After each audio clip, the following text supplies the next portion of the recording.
বন্ধুরা আমি উল্টিয়ে কতটা টেস্টি। তোমরা এভাবে একবার হলো বাসায় ট্রাই করবা, খেতে কিন্তু অসাধারণ লাগে। আসসালামু আলাইকুম বন্ধুরা, আজকে শেয়ার করব মোচমোচে ফুলকো রেসিপি। আশা করি অনেক ভালো লাগবে বন্ধুরা।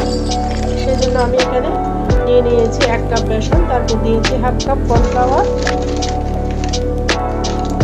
তারপর দিব হাফ চামচ কর্নফ্লাওয়ার, হাফ চামচ আটা। আপনারা চাইলে ময়দা দিতে পারেন, আমি আটা দিয়েছি। দিয়ে সুন্দর করে চেলে নিতে হবে, যেন কোনো দানা দানা না থাকে। অবশ্যই এই কাজটা করে নিতে হবে। দেখতে পাচ্ছেন আটাগুলা আর বেসনগুলার কর্নফ্লাওয়ারটা সুন্দর করে আমি চেলে নিয়েছি। দেখতে পাচ্ছেন কতটা দানা বের হয়েছে এবং মিহি একটা আটা বের হয়েছে। দেখতে পাচ্ছেন এটাকে আমি এক সাইডে রেখে দিয়েছি। তারপর বেগুনটা আমি রেডি করে নিচ্ছি। বেগুনটাকে আমি কেটে পানির মধ্যে ভিজিয়ে রেখেছি। এই পর্যায়ে আমি পানি থেকে উঠিয়ে নিয়েছি। দেখতে পাচ্ছেন পাতলা পাতলা করে একটু মোটা করে স্লাইস করে নিয়েছি। আপনারা আপনাদের পছন্দ মতো স্লাইস করবেন, একটু মোটা মোটা রাখলে ভালো হয়। দেখতে পাচ্ছেন সুন্দর করে নিয়ে নিয়েছি আমি। এই পর্যায়ে সামান্য একটু হলুদের গুঁড়া আর একটু লবণ দিয়ে সুন্দর করে মেখে রাখবো ডোটা রেডি হওয়া পর্যন্ত। এভাবে রাখলে বেগুনের যে একটা কাঁচা গন্ধ থাকে সেটা চলে যাবে, খেতে ভালো লাগবে। উপরের আবরণটা খেতে ভালো লাগে আমাদের, বেগুনটা খেতে পানসা লাগে। এভাবে রাখলে বেগুনটা আর পানসা লাগবে না।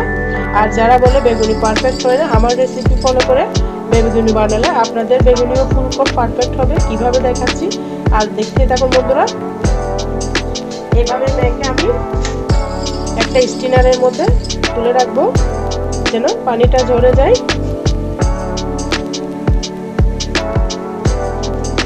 দেখতে পারতেছেন কিভাবে আমি বেগুনটা কেটেছি। এভাবে রাখলে কিন্তু পানিটা ঝরে যাবে। আমি ব্যাটারটা রেডি করে নিচ্ছি। দেখতে পারতেছেন সুন্দর করে আমি এটা এক সাইডে রেখে দিলাম। এই পর্যায়ে ব্যাটারটা রেডি করে নেব।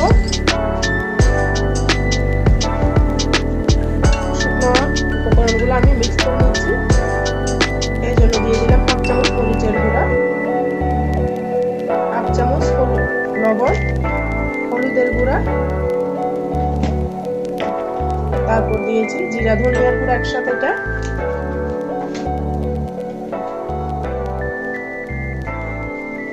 তারপর দিয়েছি হাফ চামচ চাট মশলা।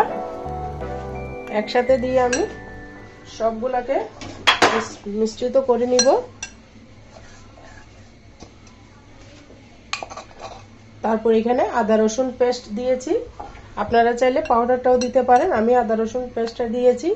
দিয়ে সুন্দর করে মিশিয়ে নিচ্ছি।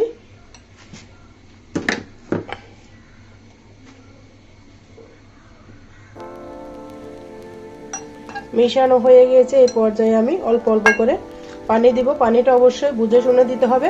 আর বন্ধুরা তোমরা চাইলে কর্নফ্লাওয়ারের পরিবর্তে চাউলের গুঁড়াটাও দিতে পারো। পানিটা একসাথে ঢেলে দিবেন না, একসাথে ঢেলে দিলে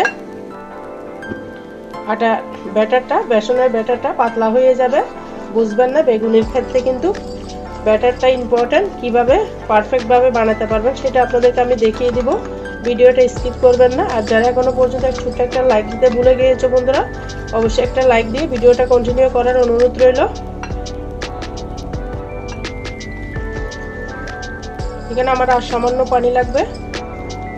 কেমন হলে বেগুনিটা একদম পারফেক্টভাবে হবে সেটাও কিন্তু দেখিয়ে দিব। আমার সাথেই থাকো বন্ধুরা, সম্পূর্ণ ভিডিও দেখতে থাকো। আশা করি তোমাদের অনেক ভালো লাগবে।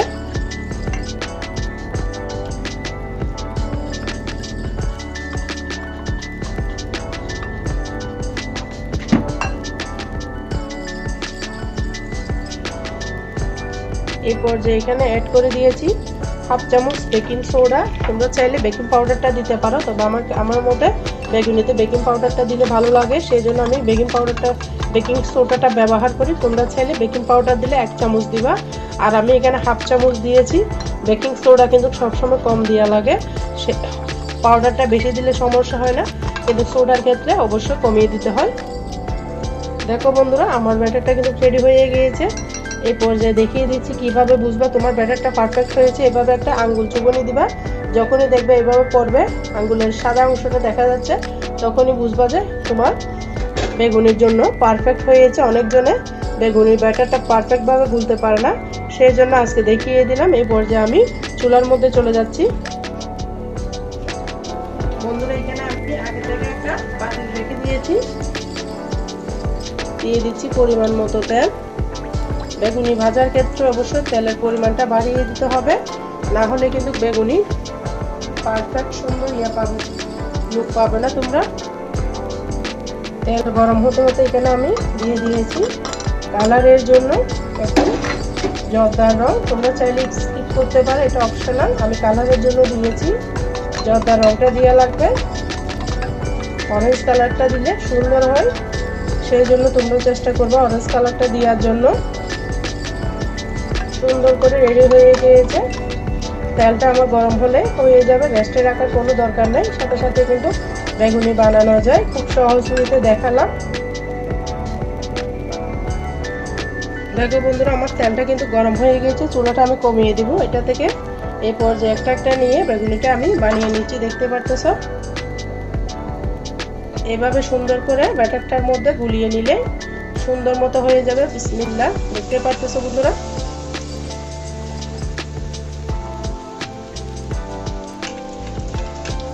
সাথে সাথে ফুলকো হয়ে গিয়েছে, মাশাআল্লাহ। এই পর্যায়ে আমি আরেকটা দিয়ে দিচ্ছি।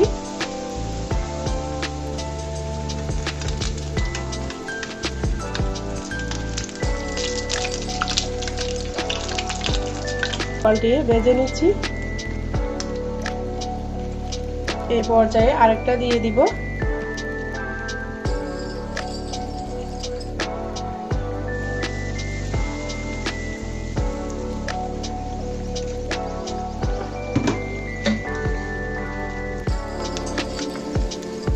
ভাজা হয়ে গিয়েছে, আমি উঠিয়ে নিচ্ছি, দেখতে পারতেছ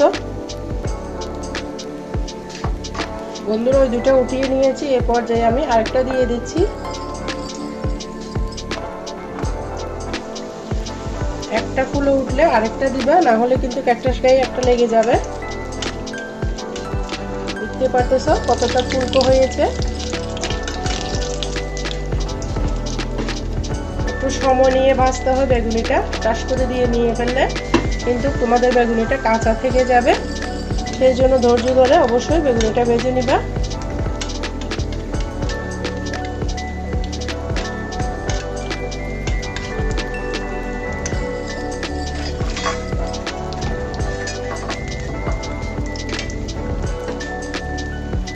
কতটা সহজ বন্ধুরা, যে কেউ কিন্তু এই বেগুনিটা বানিয়ে নিতে পারবে, এতটা সহজভাবে দেখালাম।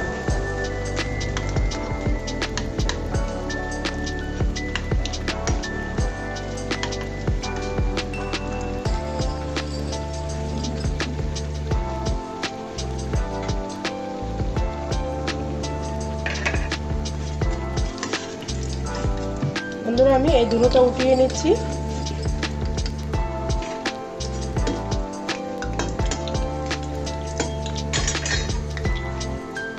কার কার বেগুনি পছন্দ অবশ্যই কমেন্টসে বলবেন।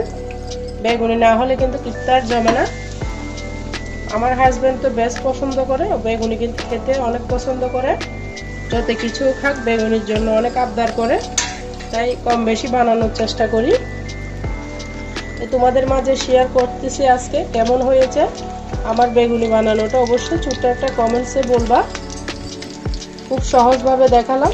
নতুন পুরাতন যারা আছেন কিন্তু সবাই এই রেসিপি ফলো করে বানালে আপনাদের বেগুনিগুলো আমার মতো ফুলকো এবং পারফেক্ট হবে।